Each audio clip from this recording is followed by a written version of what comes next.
कलयुग का मतलब ही कली मतलब कलह, लड़ाई झगड़ा सबसे ज्यादा या तो जुआड़ियों के बीच में होता है या शराबियों के बीच में। ये शराब पीने वाला क्या करता है? अपनी माँ की आरती थोड़ी उतारता है, माँ को गालियां देता है, पत्नी का आदर थोड़ी करता है, पत्नी के मंगलसूत्र को बेच देता है, हाँ या ना? बच्चों को पढ़ाता लिखाता थोड़ी है। कि शराबी अपने परिवार को कितना प्रताड़ित करता है, ये तो शराबी का परिवार ही जानता होगा। क्यों जी? शराबी की पत्नी कितनी दुखी है, ये तो वही जान सकती है। जिसके पांव में बीमारी फटे ही नहीं, वो पीर पराई क्या जाने, और जिसने बेटी को जन्म दिया ही नहीं, वो बेटी की विदाई क्या जाने। कई बार ऐसा होता है कि हम दूसरों का दुख नहीं जान पाते, दूसरा आदमी कितना दुखी है उसके दुख का हम अंदाजा भी नहीं लगा पाते। क्यों? तो शराब समाज को कितना दुखी करती है, बोलो हाँ। इसलिए आप लोगों से मेरी विनती हाथ जोड़कर है, मेरे नौजवान का सीन होता है। आजकल जितने भी आपके सुपर डुपर स्टार होते हैं, ये आपको शराब पीने के लिए प्रेरित करते हैं। मतलब वो चाहते ही हैं कि आप बस नशेड़ी बन जाओ, आप अपने लिए, अपने परिवार के लिए, अपने देश के लिए कुछ ना करो, बस शराब के नशे में पड़े रहो। इसलिए हमारे देश में तो शराब बांट बांट के चुनाव तक जीत लिए जाते हैं। जिस नेताजी ने ज्यादा शराब पिलाई, उस नेताजी को ज्यादा वोट मिलेंगे। ऐसा होता है हमारे देश में। मतलब शराब की बोतल में आदमी बिक जाता है। शराब की गुलामी देख रहे हो आप? वो कुछ नहीं बोलती शराब, लेकिन आदमी को खरीदने की ताकत शराब में है। इस तरह आदमी नशेड़ी है। और सोचिए कि जो व्यक्ति इस तरह से गुलाम होगा, तो अंग्रेजों की गुलामी और शराब की गुलामी, इन दोनों में खतरनाक कौन सी है? इसलिए आप किसी के गुलाम क्यों बने? क्यों अपना बोतल भर शराब में अपना विवेक, अपनी बुद्धि नष्ट करें? क्यों नहीं अपने विवेक से काम लेते आप लोग? हमारे देश में गरीबी का सबसे बड़ा कारण शराब है। मैं इसका बहुत बड़ा गणित समझा सकता हूं आपको, समझो। एक आदमी दिन में, एक मजदूर की बात करो आप, एक मजदूर दिन में 250-300 रुपए कमाता है या 400 रुपए कमाता है? 400 रुपए कमाता है, जिसमें कि वो 100-150 रुपए की शराब पी लेता है, हाँ या ना? दिन भर काम करेगा, शाम को 300 रुपए या 400 रुपए मिलेगा, तो घर जाने के पहले एक बोतल वो शराब पी लेता है, और घर जाता है तो शराब के नशे में जाता है। सबकी बात नहीं कर रहा हूं मैं, कुछ लोगों की। अब उसको 100 रुपए की शराब यदि रोज पीता है, तो महीने के 3000 हुए कि नहीं? क्यों जी, हो गए क्या? गणित सही हमारी? 30 दिन का कितना हुआ? 3000 हो गए क्या? हो गए।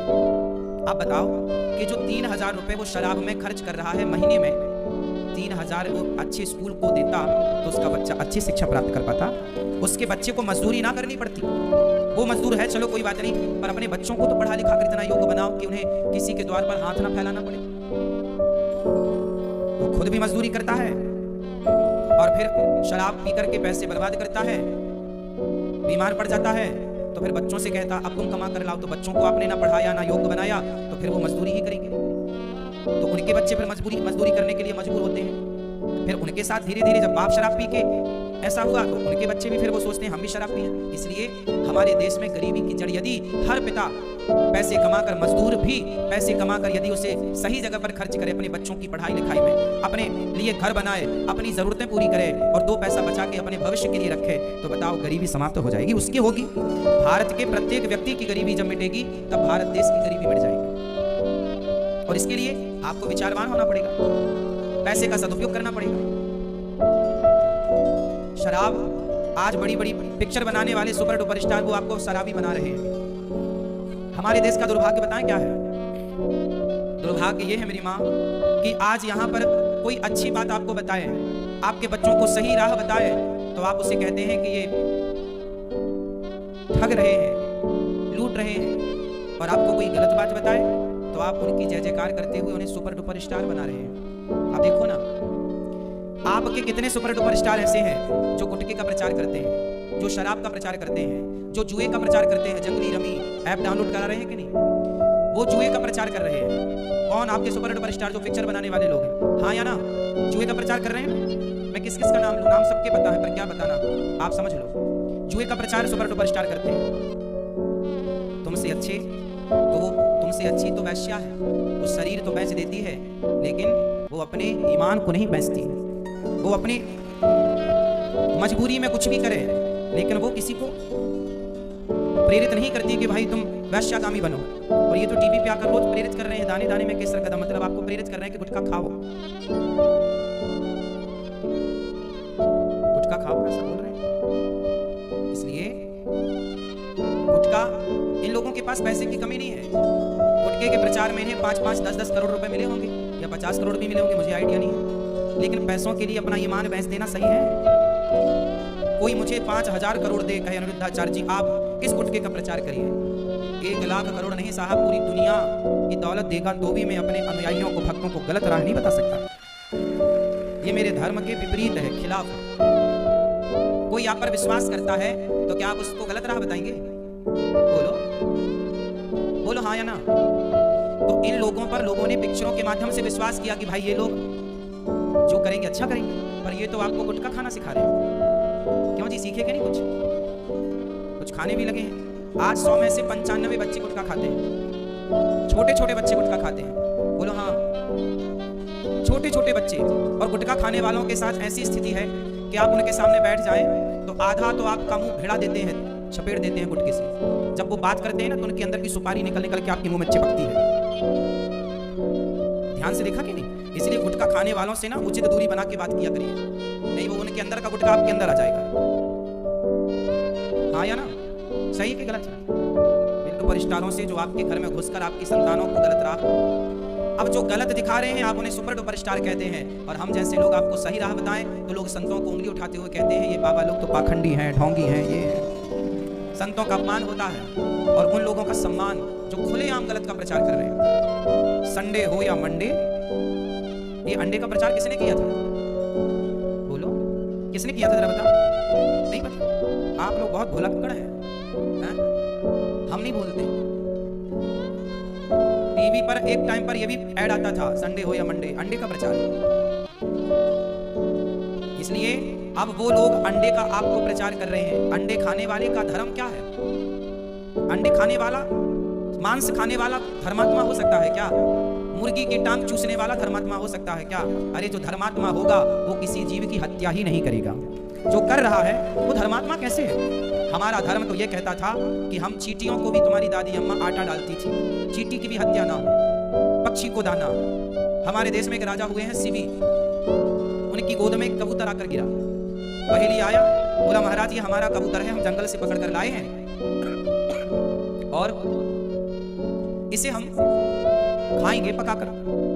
राजा बोला देखो ये मेरी गोद में आया है, इसे अब तुम मार नहीं सकते क्योंकि मारने वाले से बचाने वाला बड़ा होता है।